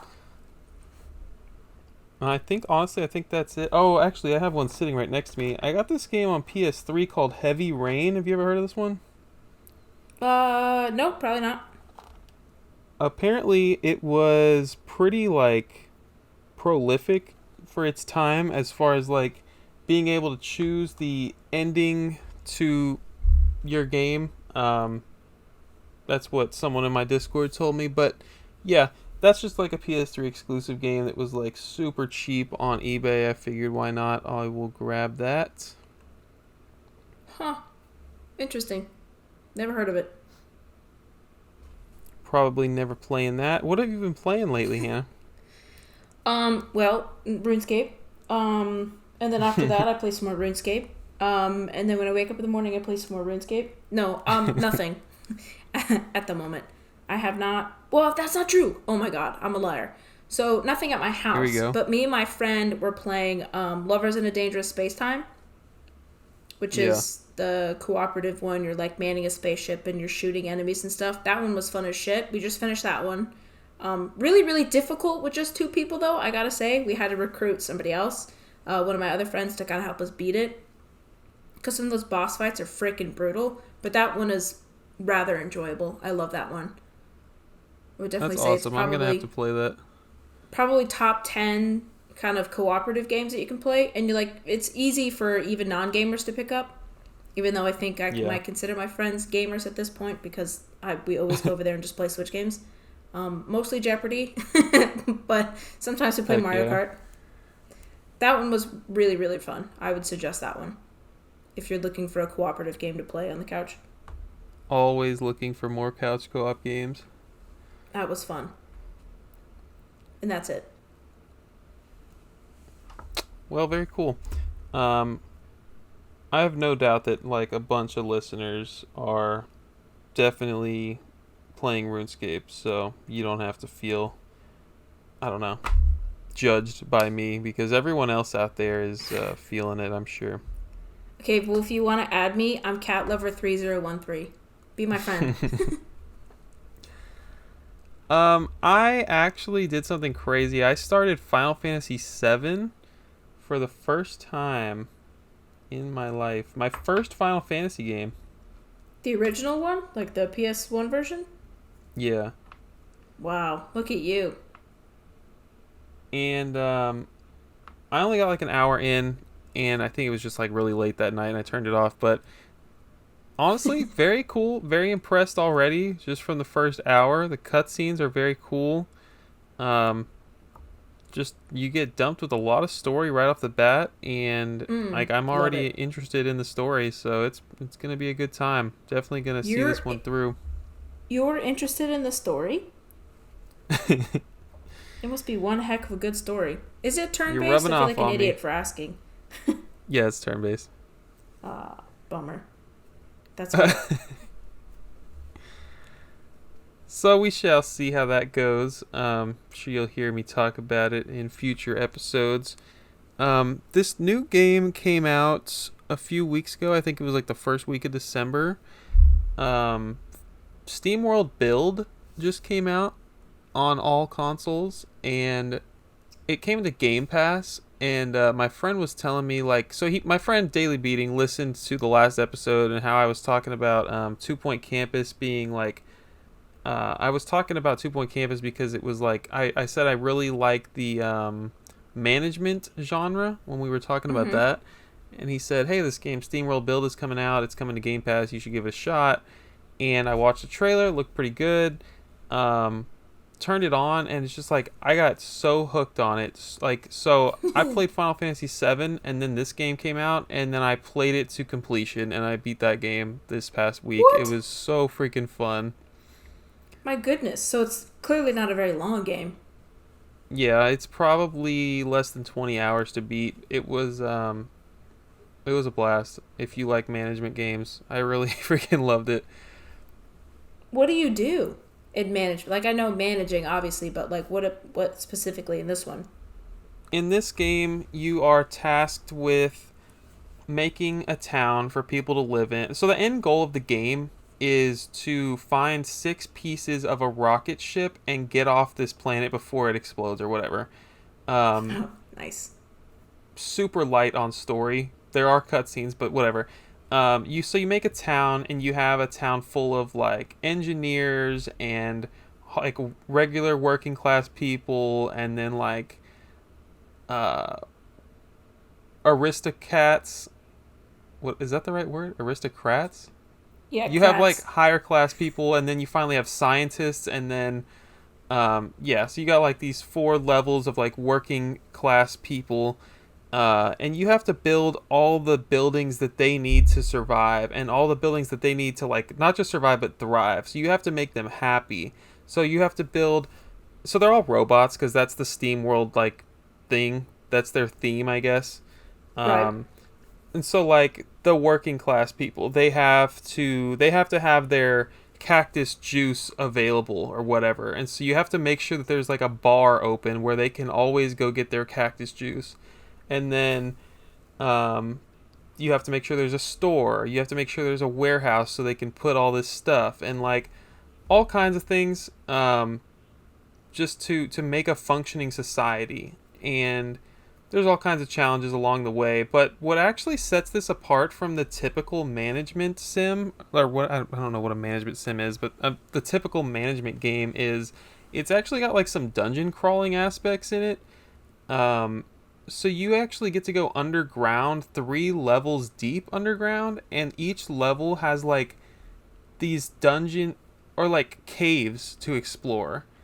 And so you get to go and just break through walls as you continue to upgrade your citizens, and you have to build things underground, and you have to keep exploring until you can find these rocket pieces and eventually escape the planet. It's a freaking great game.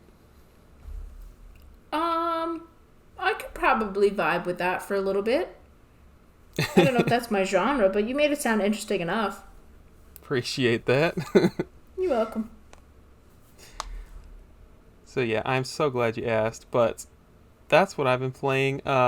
Also, this past weekend, speaking of like couch co-op stuff, I'm always a Bomberman guy when I have people over, and my girlfriend was like, "Hey, you should bring Bomberman when you come over this weekend." And I didn't want to bring a whole GameCube to play the Bomberman I always play. But I have one Right. on the Xbox One, and she has an Xbox One. I was like, all right, we can play this one. I've played it before. It kind of sucks, but it's also just Bomberman. Whatever, we'll play it. I brought it over. Turns out it doesn't suck. I don't know why I thought it sucked. But to take it a step further, this game is freaking 8 players. I had no idea. So I'm very excited. Which one is it? 8 controllers. It's called Super Bomberman R. Oh. That's on the Switch too, isn't it? Yeah, it was a launch title on the Switch. Huh. And all this time you've been telling me it sucks? That's really good? I wonder if it's 8 player on all consoles, because I feel like the Switch could handle it because it plays Smash 8 players. Oh yeah, definitely. So that would be pretty neat. And 8 Joy-Cons is a lot easier to have than 8 Xbox controllers, I can tell you that. Huh. Well, dang. That's like Add that to your routinely arsenal. like on sale all the time. Oh yeah. Just pick it up when it's like $5. Heck yeah. So we did it, and we are just about at the 2-hour mark. This is a new record. This is like 2 years shortest podcast in 2 years, maybe 3. I don't know. Yeah. Look at us go. Turns out, like we said, 7 pages is the happy medium. Instead of 14 like I know I've had before. Thank you guys for listening. Is there anything else you wanted to add, Hannah? No, I think we covered it all. Happy freaking New Year. Merry Christmas. Thank you guys Ooh, for yeah. the support through 2023. We just got our podcasters wrapped from Spotify, and I don't remember. It was like plus 35% new listeners this year, which is pretty exciting. That is exciting. Very, very exciting. Also, happy Hanukkah, too, for the Jewish folks out there. I know Hanukkah just started. I think it's the 4th night? Heck yeah. We had plus 57% minutes created, and we thought that was hilarious for 2023. I wish it would have showed us exactly how many hours. Because we've only had 12 episodes in a year, right? Right. Average hour count, 3 hours and 45 minutes. Yes. And we're coming up on episode 50 here in a few months, 5 months. So I don't know. We'll do something for that. That's pretty freaking exciting. I know. I don't know what to do yet. We'll think about it, though. And yeah, I hope that you guys have a great December. We'll see you in the new year. Make sure to follow Hannah on Instagram. I guess I'll let you say it. Where can the people follow you, Hannah? Game Girl Advance SP on Instagram. I'm at Bird Dog Gaming everywhere, and we will see y'all next time. See ya.